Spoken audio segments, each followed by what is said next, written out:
A primeira parte do curso vai tratar de conceitos fundamentais que são importantes para que possamos, em breve, desenvolver os balanços de massa e aplicá-los a processos siderúrgicos. Os objetivos a serem cumpridos na parte 1 do curso são os de identificar as possíveis aplicações da termodinâmica dentro da siderurgia, caracterizar as diferentes matérias-primas e produtos que estão presentes nos processos siderúrgicos. Este objetivo é particularmente relevante para profissionais de outras áreas que não a engenharia metalúrgica. Posteriormente, será conceituado o mol e veremos como calcular o número de mols de substâncias que se encontram presentes em um determinado material. Finalmente, a partir dos conceitos apresentados anteriormente, serão estabelecidos balanços de massas para transformações e processos presentes na siderurgia. Pode-se dizer que os três grandes grupos de aplicações da termodinâmica na siderurgia englobam o estabelecimento de balanço de massa para os processos siderúrgicos, o desenvolvimento de balanço de energia, em particular de energia térmica para os processos siderúrgicos, e, finalmente, determinar as condições de equilíbrio e espontaneidade para as reações químicas nas diferentes etapas que estão envolvidas na produção do aço. A seguir, será visto um fluxograma de uma usina siderúrgica de uma forma bem geral, procurando ilustrar onde que a termodinâmica pode ser útil para o aperfeiçoamento e para a condução da operação dos diferentes reatores siderúrgicos. Esta figura apresenta de modo esquemático um fluxograma de usinas siderúrgicas, tanto integrada quanto não integrada. A parte mais à esquerda aqui representaria a situação comum numa usina siderúrgica integrada, semelhante, por exemplo, à usina da Usiminas, em Ipatinga, da Térmio, no Rio de Janeiro, da CSN, em Volta Redonda. As usinas integradas, elas produzem aço a partir das matérias-primas básicas, que são o minério de ferro e o carvão mineral. Esses materiais passam por transformações, inicialmente no caso do minério de ferro, ele passa por um processo de aglomeração. Aqui está representado o processo de sinterização, mas há também o processo de pelotização. O carvão mineral ele é transformado em coque na coqueria. Essas etapas visam adequar esses materiais para o uso no reator, que vai transformar esses materiais em ferro-gusa. Esse reator, que é o que predomina na produção do ferro-gusa em escala mundial, é o alto forno.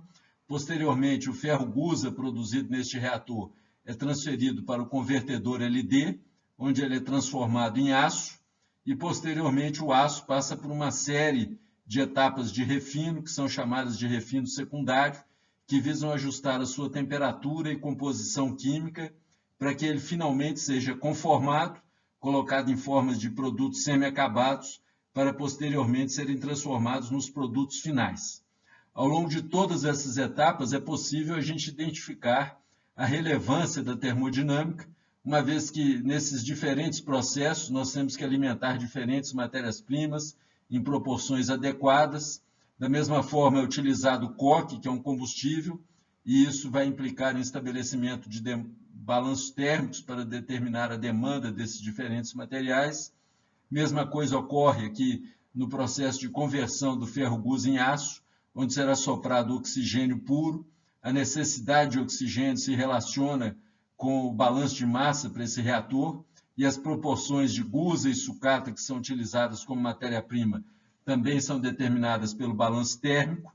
E, finalmente, os processos de refino, eles demandam muito de um conhecimento bem aprofundado das soluções metalúrgicas e estabelecimento das condições de equilíbrio e espontaneidade das reações. Mesmo após o aço estar solidificado, a termodinâmica do estado sólido também é bem relevante para estudar a formação de precipitados e de compostos. Entretanto, essa parte associada à termodinâmica dos sólidos não será abordada neste curso. No caso de uma usina semi-integrada, cuja configuração é apresentada aqui do lado direito, nós temos como matéria-prima principalmente a sucata. Algumas usinas também utilizam em menor proporção o gusa líquido, mas esse tipo de usina pode trabalhar até com 100% de sucata, quer dizer, voltada para a reciclagem do aço. Utiliza um forno elétrico e transforma através do forno elétrico, faz a fusão da sucata e, posteriormente, segue-se uma rota semelhante àquela das usinas integradas, com adições e correções que são feitas nas etapas de refino secundário, para posteriormente fazer a solidificação e conformação do aço. Em todas essas etapas, o uso da termodinâmica é fundamental e, ao longo deste curso, nós procuraremos abordar as diferentes aplicações nos diferentes reatores, buscando familiarizar quem estiver acompanhando esse curso e dominar os recursos que são importantes para a utilização da termodinâmica voltada para a siderurgia. Os processos siderúrgicos utilizam diferentes tipos de matérias-primas. Uma delas é denominada carga metálica. Pode ser composta pelo minério de ferro granulado, por sinter e pelota. A codificação de cores que foi utilizada aqui quando o material estiver em vermelho, significa que é um material que é produzido dentro da usina, não é um produto, não é um material que é encontrado na natureza. O minério de ferro pode ser encontrado na natureza, mas sinter e pelota são produtos de aglomeração do minério de ferro. Os constituintes usuais da carga metálica são o Fe2O3, que é a hematita. Eu coloquei aqui em azul com a finalidade de demonstrar que esse é o material em que se está interessado no processo. Além do Fe2O3, nós temos a ganga, que são outros óxidos que estão presentes no minério de ferro, no sinter e na pelota, né? Sílica, óxido de silício, alumina, óxido de alumínio, óxido de manganês, de fósforo, CaO e MgO. Quando o material estiver listado em vermelho, significa que ele é adicionado ao processo durante a confecção do sinter e da pelota. Sílica, alumina, óxido de manganês e P2O5 já estão naturalmente presentes no minério de ferro. Uma outra categoria de matérias-primas são os combustíveis e os redutores.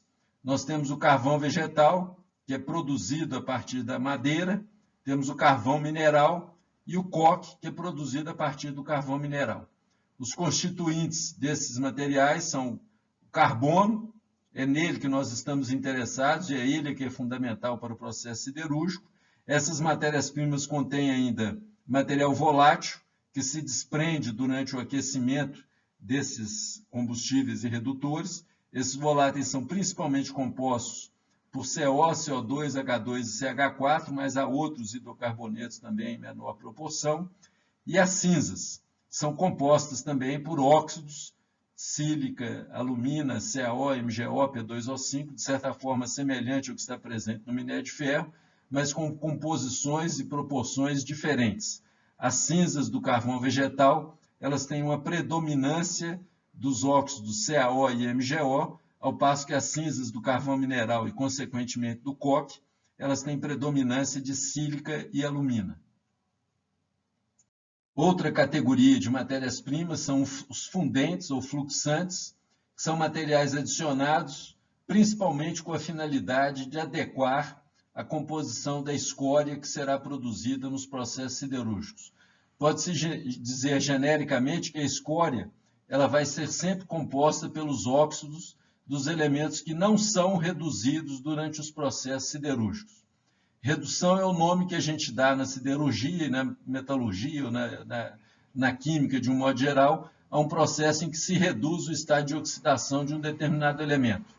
Por exemplo, no caso do ferro, no minério de ferro, no Fe2O3, o estado de oxidação do ferro é 3+, no processo de redução, ele é transformado para ferro com estado de oxidação 0, que é o ferro metálico. Todo aquele elemento que permanece na forma oxidada, ele tende a caminhar para a escória, e para adequar a composição dessa escória em termos de suas propriedades relacionadas ao escoamento e outras propriedades que são importantes, é necessário fazer uma adequação da sua composição química. Então, para isso, são adicionados fundentes ou fluxantes, usualmente calcário, dolomita, cal, quartzito, bauxita, mais esporadicamente fluorita. Né? Os constituintes usuais desses materiais são a sílica, alumina, CaO, MgO, fluoreto de cálcio. Além disso, é comum se fazer a reciclagem, tanto nas usinas integradas quanto das usinas semi-integradas, fazer a reciclagem de aço, né? Automóveis, eletrodomésticos que já cumpriram seu ciclo de vida, eles podem ser reaproveitados. O aço é um material que é 100% reciclável, e aí os constituintes da sucata são os mesmos constituintes do aço. Os mais comuns são ferro, carbono, silício, manganês, fósforo, enxofre, mas é possível que outros elementos estejam presentes também, conforme a composição do aço que foi produzido.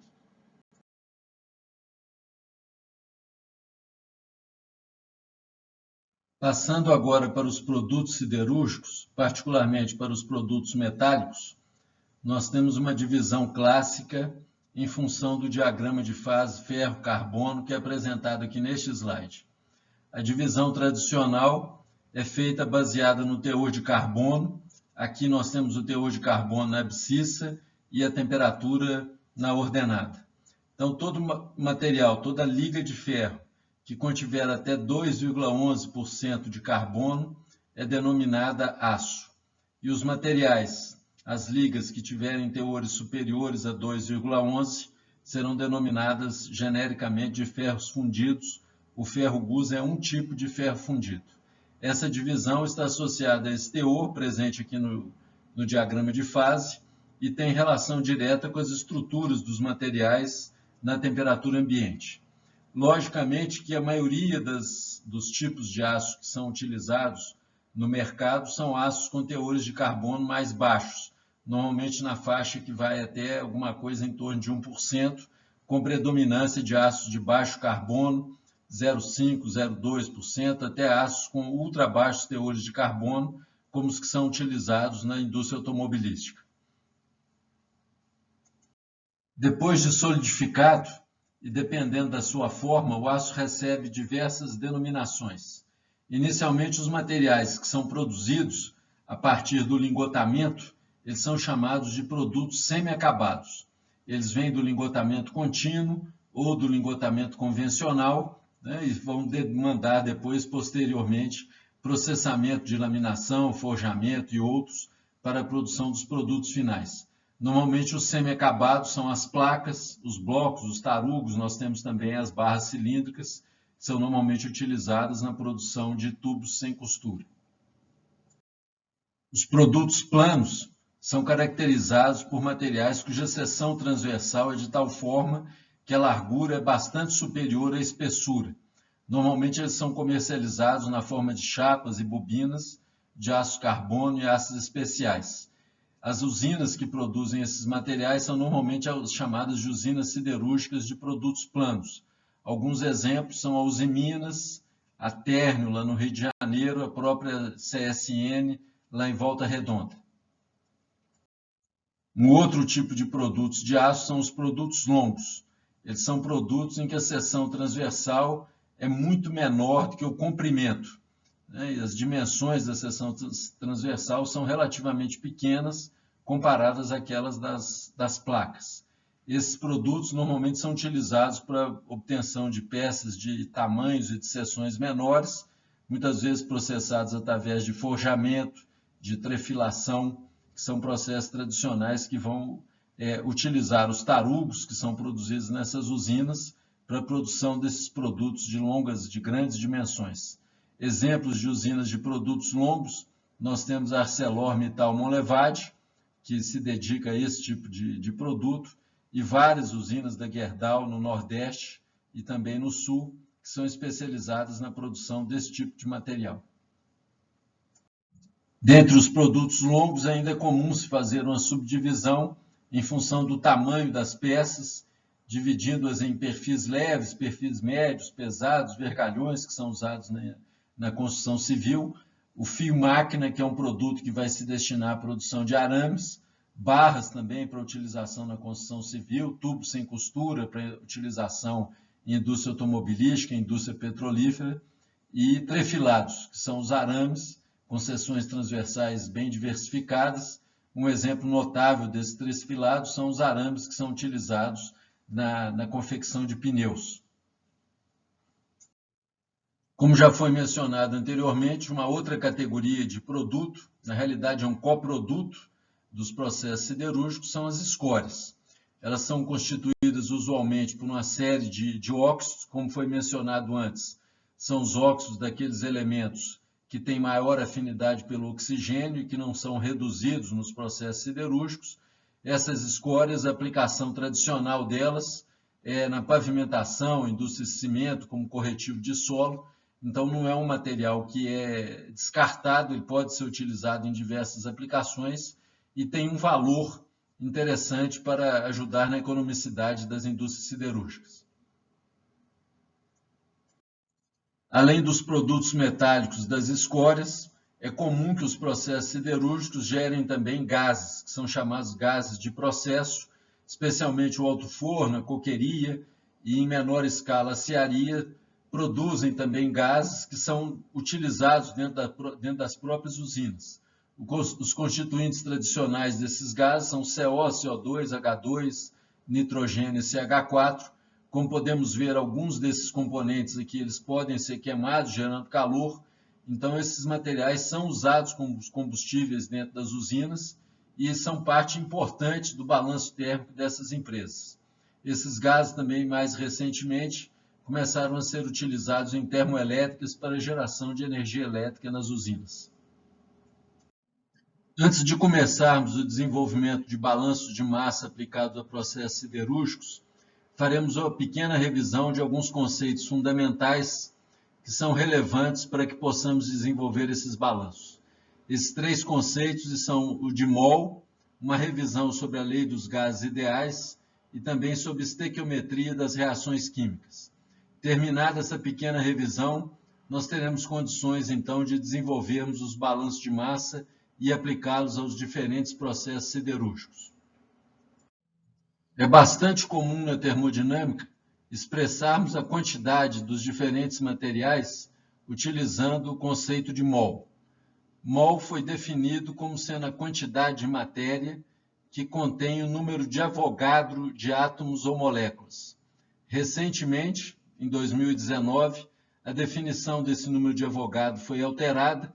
Inicialmente era o número de átomos de carbono presente em 12 gramas do isótopo 12 do carbono. Em 2019, isso foi alterado, assim como uma série de outras constantes do sistema internacional, e esse número passou a ser expresso em função da constante de Planck. O valor atual é de 6,022 vezes 10 a 23 átomos ou moléculas. Passaremos a utilizar todos os cálculos termodinâmicos utilizando esse conceito. Obviamente, todos os cálculos poderiam ser feitos utilizando o quilograma.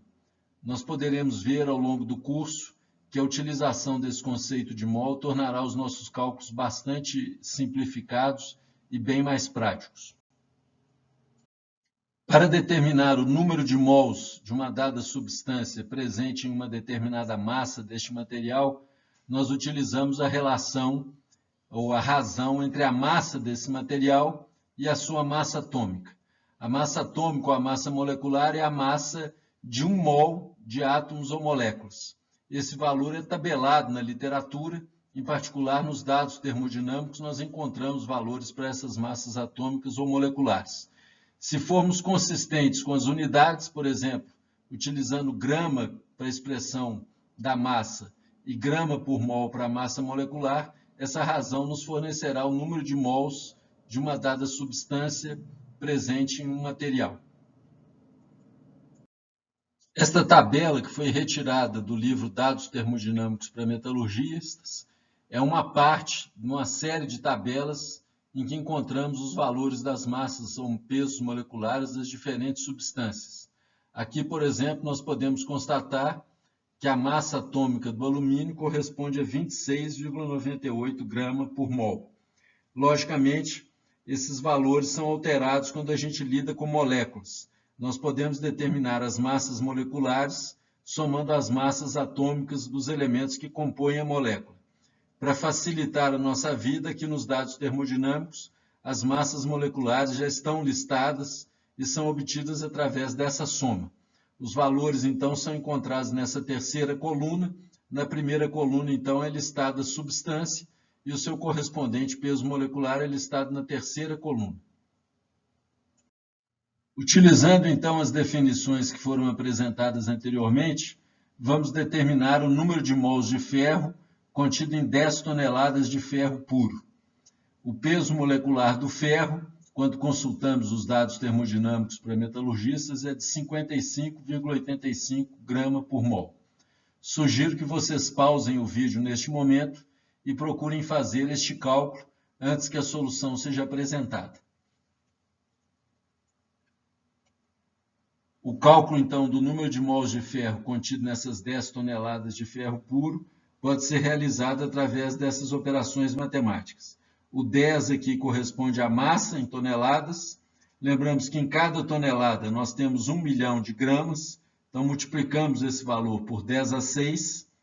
Esse valor, então, corresponderá à massa de ferro em gramas e dividiremos esse valor pelo peso atômico do ferro, que é de 55,85 grama por mol.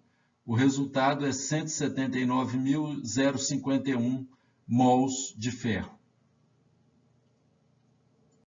Quando temos um material que é constituído por diferentes substâncias, como o caso do aço, por exemplo, a relação que foi desenvolvida anteriormente continua sendo aplicável. Entretanto, uma nova variável deve ser considerada. Além da massa total do material, nós temos que conhecer a sua análise química. Neste caso aqui, então, é solicitado o cálculo do número de mols de ferro, carbono, silício, manganês, fósforo e enxofre que estão contidos em 1 tonelada de aço, cuja análise química é apresentada aqui, onde o ferro vai corresponder ao restante que falta para completar os 100%. Mais uma vez, sugiro que vocês pausem o vídeo, desenvolvam os cálculos, depois prossigam o vídeo para fazer a comparação com a solução que será apresentada a seguir. Todos os cálculos de número de mols, então, podem ser desenvolvidos utilizando essa relação geral. Nela, nós temos a massa de aço em tonelada. Esse valor é multiplicado por 10 a 6, o que vai transformar a massa de tonelada para grama. E, em todos os casos, multiplicaremos esse valor resultante pelo teor do elemento, cujo número de mols desejamos calcular. Esse teor vai estar em porcentagem, então, portanto, dividimos aqui por 100 e, a seguir, fazemos a divisão pelo peso atômico do respectivo elemento. Uma relação análoga a essa pode ser aplicada para todos os elementos que constituem o aço. No caso aqui do ferro, na hora que procedemos a este cálculo, encontramos o valor de 17.825,07 mols. Cálculos semelhantes podem ser aplicados para os outros elementos, como veremos no slide a seguir. Utilizando, então, a mesma relação que foi apresentada no slide anterior, alterando agora os teores dos diferentes elementos e os seus respectivos pesos atômicos, nós podemos calcular os números de mols dos diferentes elementos que estão presentes no aço. Temos aqui o número de mols de carbono, 83,26 mols, manganês 54,6, enxofre 5,3, silício 3,6 e fósforo 6,5. Vamos aproveitar os resultados obtidos nos cálculos anteriores para definirmos uma outra maneira de expressar concentração que é bastante utilizado na termodinâmica metalúrgica, em particular na siderurgia. Essa forma de expressar concentração é denominada fração molar. A sua definição está apresentada aqui. N maiúsculo representaria a fração molar de uma dada substância I, Ni é o número de mols dessa substância, e N total seria o número de mols de todas as substâncias, de todos os elementos ou compostos presentes em um dado material. Aproveitando os resultados para o exemplo do aço, nós temos os números de mols dos diferentes elementos. Se somarmos esses números de mols, nós teremos o número de mols total de aço, e aí poderemos fazer o cálculo das frações molares dos diferentes elementos, simplesmente fazendo a razão do número de mols dele pelo número de mols total. Procedendo a estes cálculos, nós encontramos os valores para frações molares do ferro, carbono, silício, manganês, fósforo e enxofre. É bastante importante observar que essas frações molares, elas não são simplesmente a porcentagem em massa dividido por 100, porque elas variam em função dos pesos ou das massas atômicas das diferentes substâncias. Um outro ponto que deve ser observado é que a soma das diferentes frações molares deve ser igual a 1 se nós tivermos a análise completa do material. Propomos agora um novo exemplo que sugerimos que vocês também procurem resolver e depois comparar com os resultados que serão apresentados. Nesse caso, vamos determinar os números de mols desses diferentes óxidos presentes em 100 kg de escória, que apresenta a seguinte composição: 50% de CaO, 17% de sílica, 25% de FeO e 8% de MgO. A solução pode ser obtida utilizando uma relação semelhante à que foi desenvolvida anteriormente. Pegaremos a massa total de escória, nesse caso em quilogramas. Para converter isso para grama, nós multiplicaremos por 10 a 3 pela porcentagem de cada óxido dividido por 100 e dividido pelo peso molecular de cada uma dessas substâncias. Por compatibilidade de unidades, esses pesos moleculares deverão estar todos expressos em grama por mol. É óbvio que, se utilizarmos massa de escória em quilograma, nós deveremos utilizar as massas moleculares em quilograma por mol. É sempre importante frisar que deve haver uma compatibilidade entre as unidades utilizadas para expressar a massa e a unidade utilizada para expressar a massa molecular. Procedendo a estes cálculos, nós encontramos os respectivos números de mols dos diferentes óxidos e as suas respectivas frações molares. Vocês podem conferir que a soma das frações molares vai fechar em 1, né? E os diferentes números de mols calculados usando as massas moleculares das diferentes substâncias, conforme consta nos dados termodinâmicos.